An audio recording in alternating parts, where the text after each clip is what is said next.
अशोक जी, भारत में जिस बात की बहुत लंबे समय से प्रतीक्षा थी, वो बात कल सुप्रीम कोर्ट के मुख्य न्यायाधीश के कंठ से आ गई। तो डर के मारे उन पर ज्यादा कोई तीन तूफान भी नहीं करेगा, क्योंकि जानते हैं कि सुप्रीम कोर्ट का मामला है, कहीं कंटेम्प्ट में दर्ज घसीट लिया तो जमानत मुश्किल है। यही बात नेता में किसी ने बोली होती, भाजपा ने या किसी ने, तो बवाल हो जाता। अशोक जी, नहीं, अगर यही बात नेता बोल देते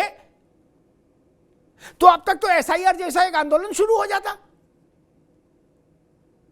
और कहा जाता है एक धर्म को टारगेट किया जा रहा है। अशोक जी, कम से कम सुप्रीम कोर्ट पर कोई आरोप नहीं लगा सकता कि एक धर्म को टारगेट कर रहा है सुप्रीम कोर्ट, नहीं ना? जी अमिताभ जी, इस देश का कोई ऐसा राजनीतिक दल मुझे तो नहीं याद है जो घुसपैठियों का समर्थन करता हो या घुसपैठियों को देश में रहने की वकालत करता। यहाँ पे मुफ्ती साहब ने भी विरोध किया, मैं भी विरोध कर रहा हूँ और सुप्रीम कोर्ट के आदेश का मैं स्वागत कर रहा हूँ और सरकार के हर उस कदम का स्वागत हम लोग करेंगे जिसमें जो भी विदेशी घुसपैठिए हैं उनको बाहर निकालने का कार्यक्रम जो भी सरकार करेगी उसका स्वागत हम लोग करेंगे। साफ गोई से कह रहा हूँ, पॉलिटिकल बयान नहीं। सवाल इसलिए बनते हैं अमिताभ जी कि 1979 में जो स्वतंत्रता दिवस पर लाल किले की प्राचीर से देश के प्रधानमंत्री माननीय मोदी जी कहते हैं कि घुसपैठिए देश की डेमोग्राफी चेंज कर रहे हैं, घुसपैठिए एक नए शत्रु के तौर पर पैदा हो रहे हैं। तो देश के प्रधानमंत्री का बिल्कुल बेचारगी झलकती है। ऐसा लग रहा है कि देश के प्रधानमंत्री के हाथ में कोई पावर नहीं है, कोई उनका नियंत्रण ही नहीं है देश के सीमाओं पर, न तो देश के अंदर न तो देश के बाहर। और प्रदेश के मुख्यमंत्री जी के साथ भी यही बात है, 9 साल से हैं ये, वो 11 साल से हैं। तो लगता है कि ये लोग निहत्थे हैं, बेचारे विपक्ष में बैठे हुए हैं, न इनके पास कोई एजेंसी है न कोई इंस्ट्रूमेंट है। घुसपैठियों को रोका जाए, घुसपैठियों को डिटेक्ट किया जाए, डिटेन किया जाए या रिपोर्ट किया जाए, कुछ नहीं, बेचारे एकदम निहत्थे हैं, कोई कुछ नहीं इनके पास है। आपने विदेशों का एग्जाम्पल दिया, अमेरिका का और तमाम, बिल्कुल सही बात है, आपने 100% सही बात कही। विदेशों में घुसपैठियों पे काम होता है, वहां की सरकारें काम करती हैं। काम नहीं होता, काम घुसपैठियों तमाम पे होता है, नहीं काम नहीं, काम तमाम होता है। यहां तो बुरहान वानी को लेके घूम रहे हो 5-5 लाख लोग, वहां ये सब इजाजत नहीं है कि बुरहान वानी को मारे तो जुलूस निकालो ना, वहां का अमेरिका में इजाजत है। मैंने एक बार अमेरिका का आ रहे हैं अशोक भाई, एक मिनट, मैंने एक बार जब ये उत्तर प्रदेश में कुछ एनकाउंटर हुए या तेलंगाना में किसी राज्य में हुए तो विवाद हुआ, तो मैं जरा जैन साहब चला गया अमेरिका का देखने कि वहां की तबीयत देख लें क्या है। वहां पता लगा एक साल में 3-3, 4-4 हजार आदमी पुलिस मार रही है। क्या शक हुआ, शूट किया, आगे बढ़ो।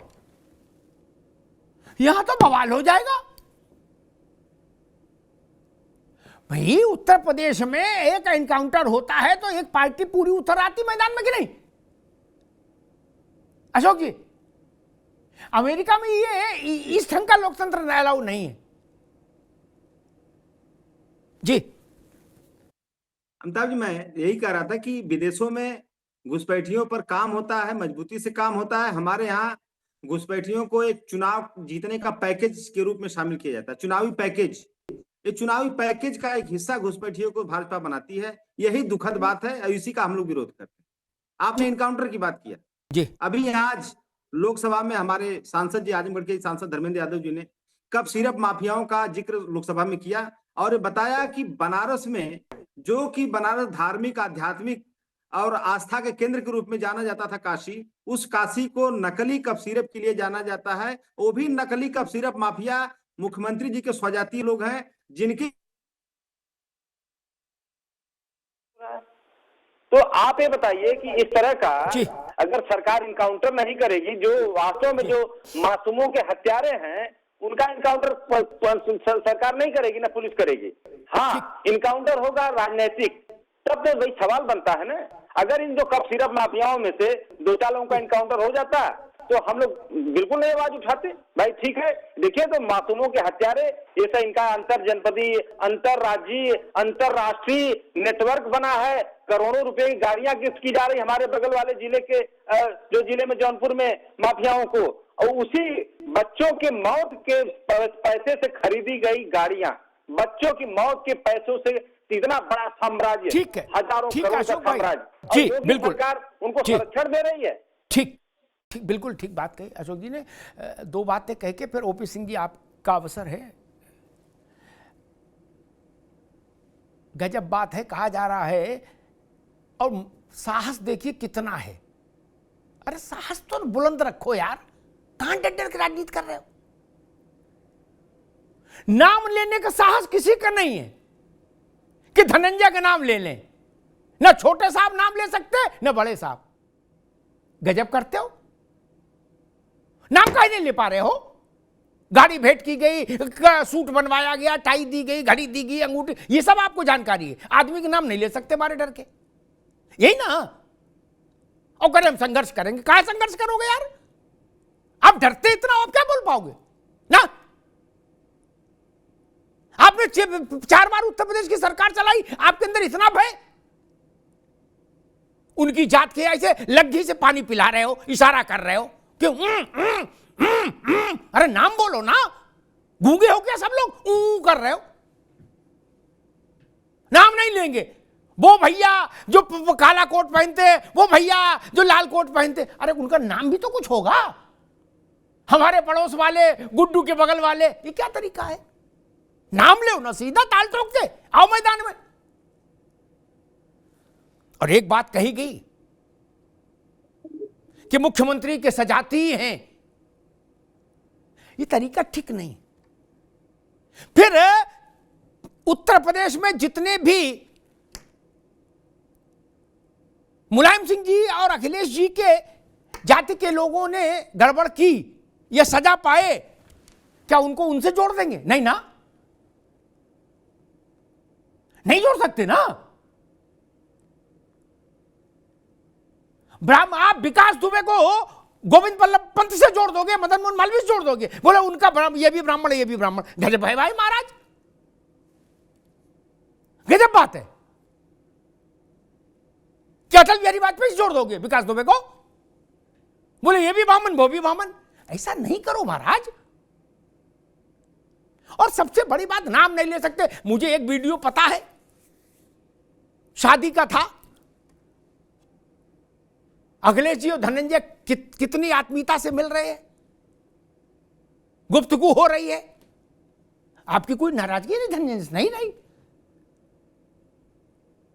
आपका भी रिश्ता रहा महाराज, किसका नहीं रहा?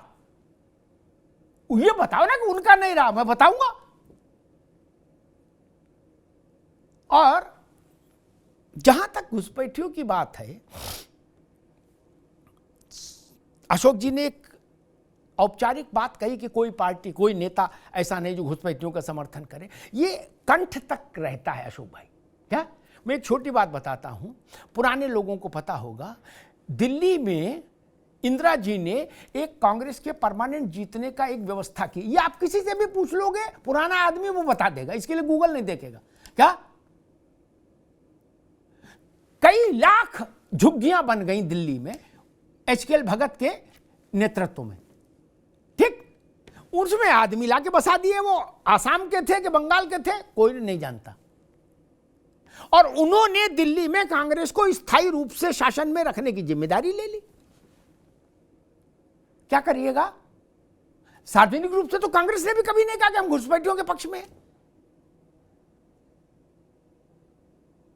लेकिन हुआ ना ऐसा। कैसे हो गया?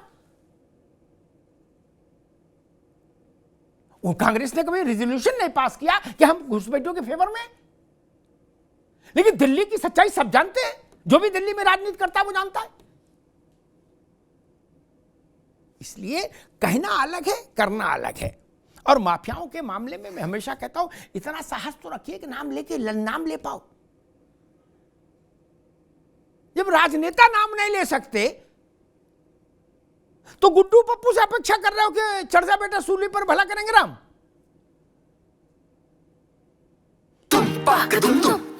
अरे श्रीमती जी कुछ तो सस्ता लो, बचत करो। नहीं श्रीमान जी, सब बढ़िया लो, रहने दीजिए। इसमें क्या खास बात है? थोड़े में ज्यादा स्वाद, यही तो है इसकी खास बात। वाह मामा, क्या स्वाद है। अरे मेरे राजा,